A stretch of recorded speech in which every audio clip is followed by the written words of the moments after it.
Hi friends, మీ విషయాలి దోసకాయ పచ్చిబద్దల పచ్చడి తయారీ విధానం చూద్దాం ఫ్రెండ్స్.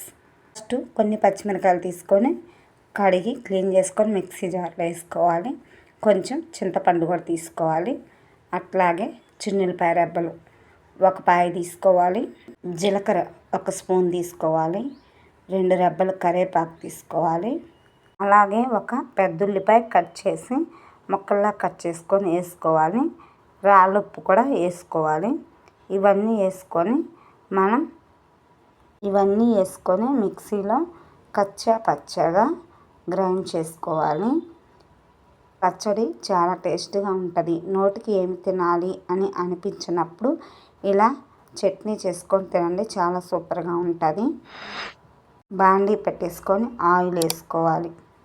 ఆయిల్ వేసుకొని బాగా వేడి ఎక్కనివ్వాలి. ఎక్కిన తర్వాత ఆవాలు ఒక అర స్పూను, మినపప్పు ఒక అర స్పూను, పచ్చిపప్పు ఒక అర స్పూను, జీలకర్ర ఒక అర స్పూను వేసుకొని బాగా కలర్ వచ్చే వరకు వేపుకోవాలి. ఆ తర్వాత ఎండుమిర్చి కూడా వేసుకోవాలి.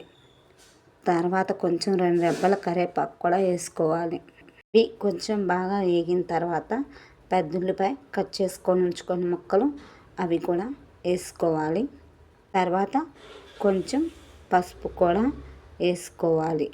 ఇవంతా బాగా కలర్ వచ్చే వరకు తాలింపు అంతా వేపుకోవాలి. మిక్సీలో పట్టుకున్న అల్లం, చిన్నులపాయ, పచ్చిమిరకాయల పేస్ట్ని మనం తాలింపులో వేసుకొని తాలింపు కూడా బాగా మగ్గనివ్వాలి. ఇవి పచ్చిమిరకాయల పేస్ట్ని కూడా అలాగే మగ్గాలి. ఫైనల్గా దోసకాయ చిక్కు తీసి సన్నగా కట్ చేసుకొని ఆ తాలింపులో దోసకాయ కూడా వేసుకోవాలి.